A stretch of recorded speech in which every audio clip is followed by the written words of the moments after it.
mistakes. Let's start here.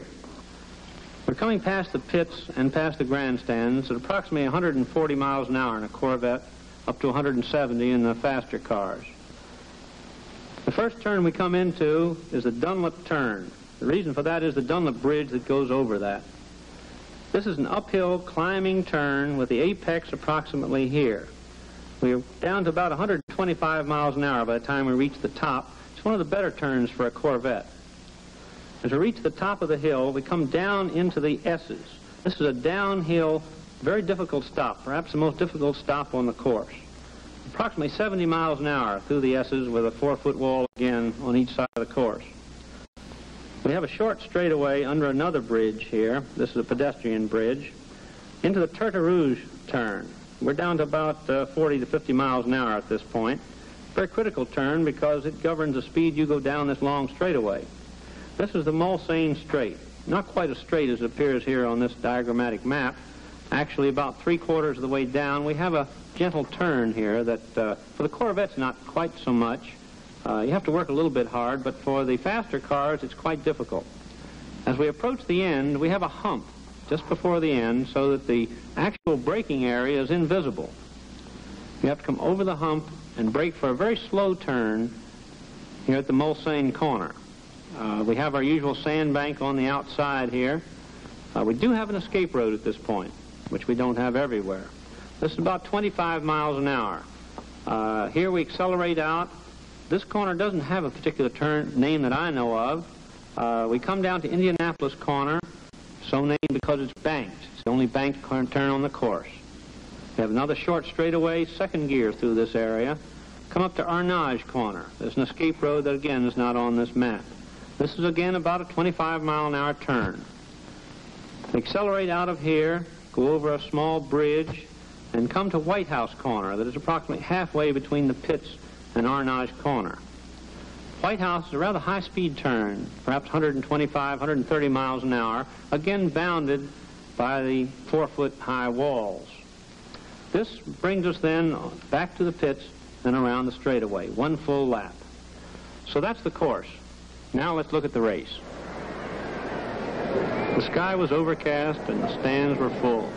Probably 250,000 people around the course. There's John Fitch, Zora Duntov, and me just before the race started.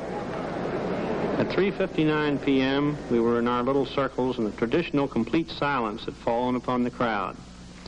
And then the flag dropped.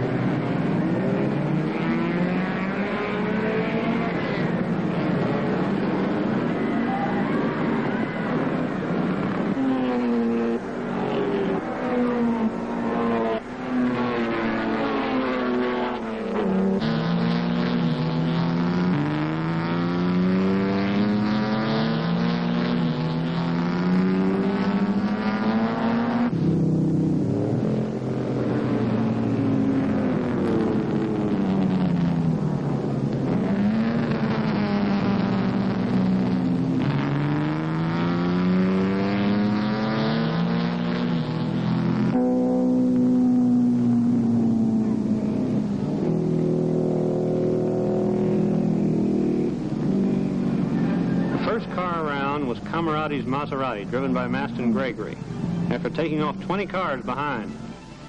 After 1 hour, his average speed was over 121 miles per hour. Next came 3 Ferraris, driven by Von Trips, Mariessa, and Rodriguez. During that first hour, I had quite a battle with the Ferrari coupes. At 5:37 p.m., Von Trips and Scarfiati ran out of gas with their works Ferraris. 2 of Ferrari's cars out of the race before they ever made their first pit stop. You just don't expect that sort of thing from a professional outfit. This is Mulsanne corner at the end of the Mulsanne Straight, over a 90-degree turn. More than one car used that escape road, I can tell you that. The Corvettes break down from 150 to 25. Quite a test of brakes.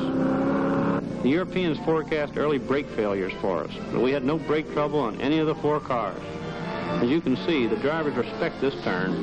No sliding around here. They get slowed down for sure. This is the famed Arnage corner, 2/3 of the way around the course. It's quite a slow turn, as you can tell, down to 25 or 30 miles per hour. So, battling with the Porsches, I just walked off and left them, which was pretty unexpected. We were quite proud of that achievement. The Maseratis were far the fastest down the straightaway, 170 miles per hour. The Ferraris weren't quite as fast, but more durable and better designed for this race, as it turned out. The Ferrari coupes were just about as fast as the sports cars, believe it or not. Their streamlined shape did it. Of course, the sports car would out-accelerate the coupes coming out of the slower turns because of its much lighter weight and increased horsepower. Our Corvettes were actually racing against the Ferrari coupes. On the straightaway, we were hitting over 150, surprisingly fast. We were the 4th fastest make in the race. That's pretty impressive for a Grand Touring car.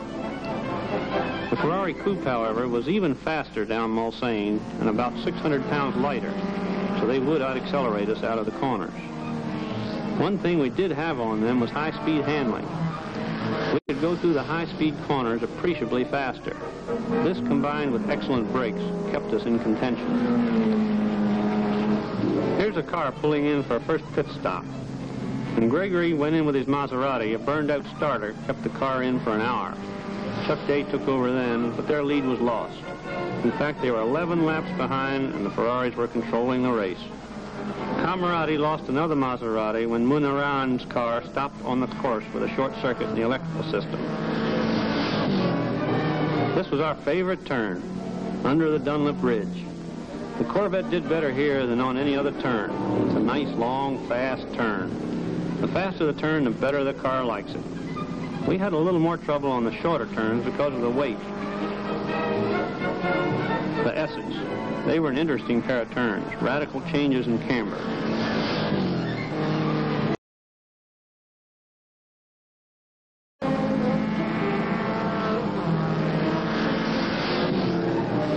The signaling pits were located at the opposite end of the course from the regular pits, connected by telephone.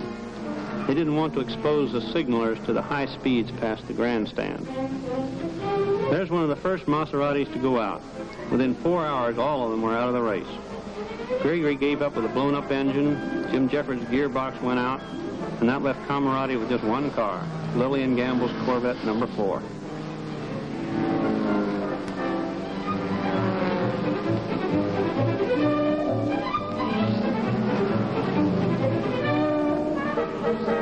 At the end of 2 hours, our number 2 Corvette was only about 1 minute behind the Ferrari GT, and we were ahead of all the Porsches, 2 of the Maseratis, and all the Aston Martin. CAMORADI's car was moving up too, and things looked very good for us. The speed past the pits ran about 140 for the Corvettes, up to about 160 for the faster cars. Pulling out of the pits in this traffic was really something. Then about 6 p.m., the rains came and the track was flooded. Things really got rough out there. The Ferrari GT, driven by Blanton, crashed just after the Dunlop Bridge turn. The car was demolished, but Blanton was uninjured. A virtual wall of rain forced Kimberly's number 1 Corvette off the track at White House, and he flipped. Spilled gasoline, caught on fire, and burned the ignition wiring off the engine. If this hadn't happened, perhaps he could have made it back to the pits. The car could have finished the race after a few repairs. But you can't repair a car on the course. It must get back to the pits. Not long after this, Windridge, traveling at 130 miles per hour, spun at the same treacherous White House section, bounced off the walls on both sides, and limped back to the pit area. Notice the sparks as the headlight wires hit the wet pavement. He was very fortunate to be able to get it back. It took about 2 hours to get ready to race again. You can't race at Le Mans without proper lights.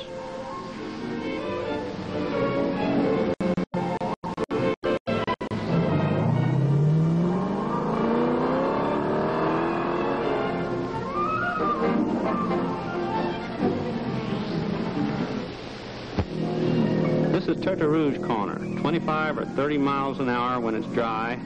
It's down about 15 now. The oil and the rubber on the road mixed with the water made it just like ice. As it got darker, the course really got dangerous.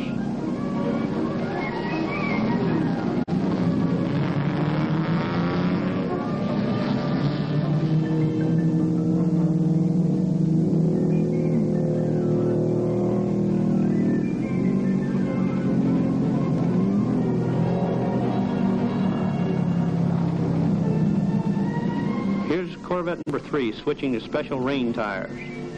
The cars ran very well in the rain. Everyone was pleased. Our good windshield wipers helped a lot, too. Some of the open cars actually got water on the inside of their windshields. That plus water on the driver's goggles presented a real problem. The rain and the spray from the cars literally blinded you at times.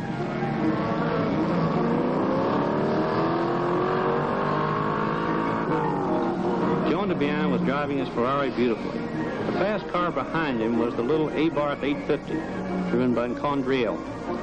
He seemed to be going as fast on the wet track as he had on the dry. About this time, Trintignant, one of the favorites, retired his works Porsche after losing a valve. These were the hours that the Corvettes made their best showing. At the beginning of the storm, Fitch was in 13th place in Corvette number 3. He found the other drivers were having more trouble with the wet track than he was, so he started to push.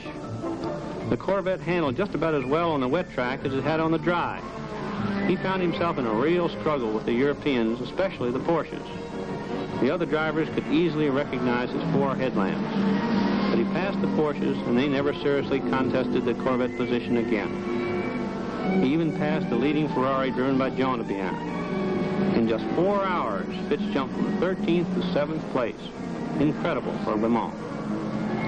Meanwhile, Lee Lilly and Fred Gamble in CAMORADI's number 4 Corvette continued to pick up places. At the end of the first hour, they were 41st. By the end of the race, they were 10th. Our car, number 2, was steadily gaining also, but had lost too much time in the pits to seriously contend. At 4 a.m., the halfway point, 40 cars were left out of 55. The Ferraris were holding first, second, third, with the D-Type Jag in fourth, the Aston Martin fifth, and in sixth, Tavano's Ferrari GT. Fitch was in ninth with his Corvette, 2 Porsches in 10th and 11th, CAMORADI's Corvette in 16th, and 2 of the new Triumphs in 17th and 18th. Because of the rain, the 108-mile-per-hour average was quite a bit slower than 1959's 115.6 average at the halfway point.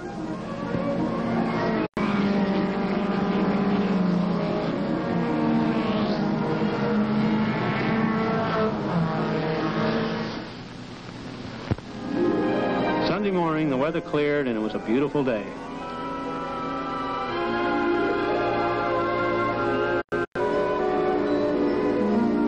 Breakfast tasted mighty good after that nasty night. Dry clothes felt good, too. All in all, things looked a lot better. The spectators were all still there, over 200,000 of them. Mass early Sunday morning was very beautiful and a moving thing to see. I'm certain many prayers were said for the drivers.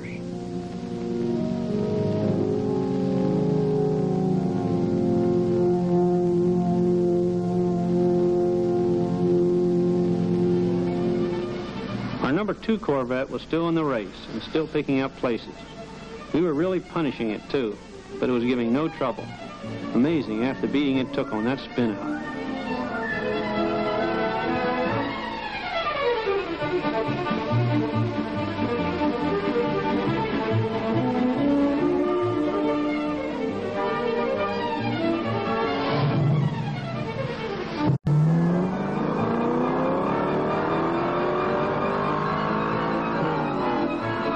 During the morning hours, the race changed considerably. The second-place Ferrari went out with a dead engine. The Rodriguez-Pillet Ferrari moved into second, with the Aston Martin going into third. The Ecurie Cos Jaguar, which had run so well during the night, retired with a broken engine. Next, Condrillier's Abarth 850, the last car of its make in the race. Later in the morning, more cars retired. The Buford's Porsche, Bailey's Lotus, Ashdown's Lola, and the Bonnier Hill Porsche, which had made such a fantastic comeback during the night from 53rd up to 14th place. Porsche had a thoroughly miserable Le Mans, completely unexpected.